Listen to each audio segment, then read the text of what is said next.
personnel in 21 budget. And most of that budget a result of the staff, or were there other things that you did to cut the costs? Yeah, so some other things we did. We asked the General Assembly to remove language in state law that required us to print every document that the Secretary of State's office is required to process under the law. And we said, let's make these available on our website or electronically for anybody that wants them. Don't make us print these. And I believe we saved about $700,000 doing that. All kinds of things like that where we try to find efficiencies. We try to make everything that we do. We try to really sharpen our pencils and see if we can make it less expensive. I mean, I remember when I was in the legislature, I appropriated money along with the Speaker of the House for sending out all these absentee ballots. We appropriated $3 million. My predecessor, Jennifer Brunner, said, well, if you send out all these, it costs more than $3 million. We can't do it.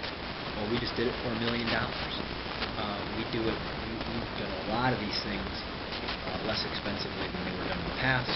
We also eliminated some of the jobs that we're not required to provide. There were a lot of things that my predecessor was doing that aren't required of us. They may have been nice for your political agenda, but they weren't necessary for running the Secretary of State's office.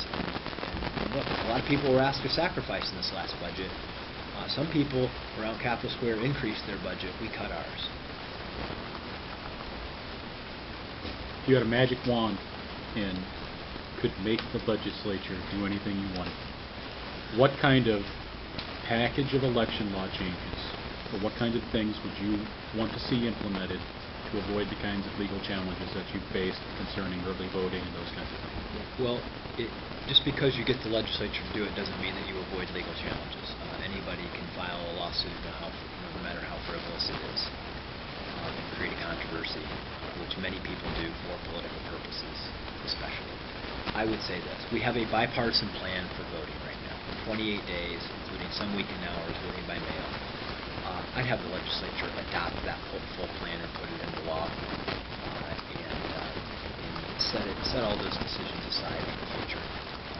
Sure, people can challenge them, but if you get a good bipartisan plan that would be the law, nobody can credibly complain about that schedule, in my view. Additionally, I would ask them to allow for online voter registration. Changing. We did a first. We accomplished this for online change of address. You can go to myohiovote.com. And if you've moved, change your address online. That has helped us reduce the number of provisional ballots in the state and made it more convenient for voters. We should extend that same access to registration. If we did voter registration online rather than via paper ballot, it would make it more convenient for the voter. It would save boards of elections time and money because they wouldn't have to rekey all that information in. They would likely be able to save money doing it that way.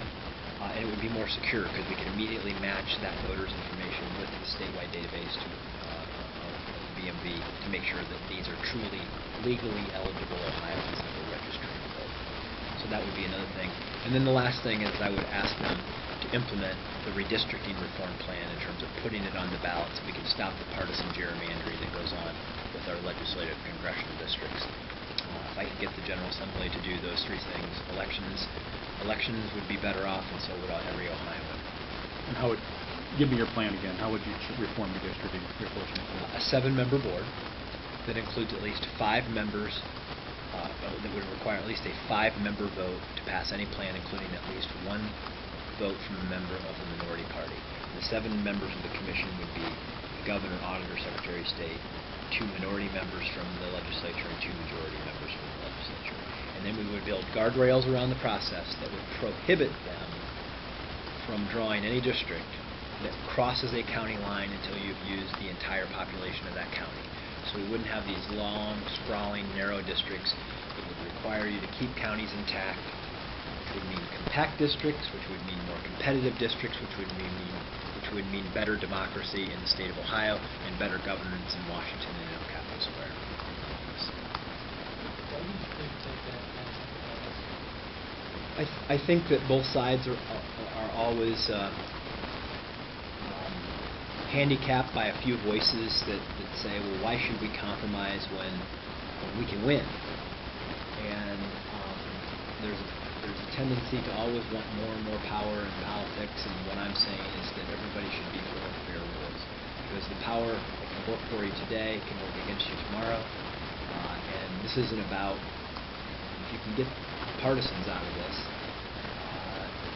I don't think anybody thinks the way that we do it now is the right way to do it, and there are always a few voices on both sides that want to try to undermine credible bipartisan effort to get this done. I'll leave names out of it, but I can name them if you need me to sometime. But let's just hope that they're going to see the wisdom and the ability for themselves to look good by doing the right thing. What's the timeline?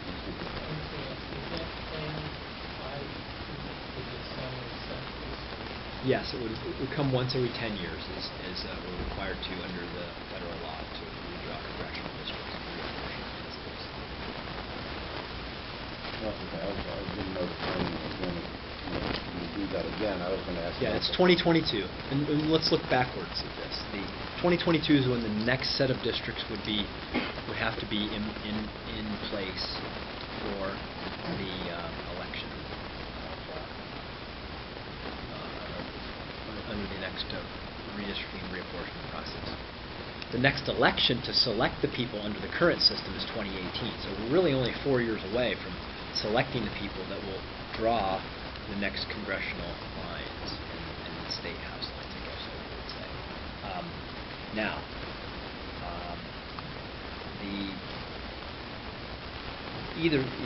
both sides are going to be calculating. Am I going to win in 2018? Am I going to lose in 2018? What's this look like? Well, the bottom line is that whichever party loses in 2018, the other side will be back trying to put something on the ballot before 2022 gets here.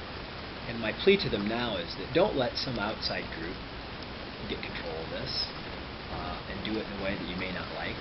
Let's be proactive. Let's demonstrate to the voters that we're willing to play by a fair set of rules. Let's enact it over the course of the next couple of years. We have a plan. This plan that I talked about has already received a overwhelmingly bipartisan vote in the Ohio Senate. It passed the Ohio Senate, I think, 32-1 or something like that. It was broadly supported, and there's no reason to hold off doing this. We'll send a really strong message that we're interested in fixing what's broken in government.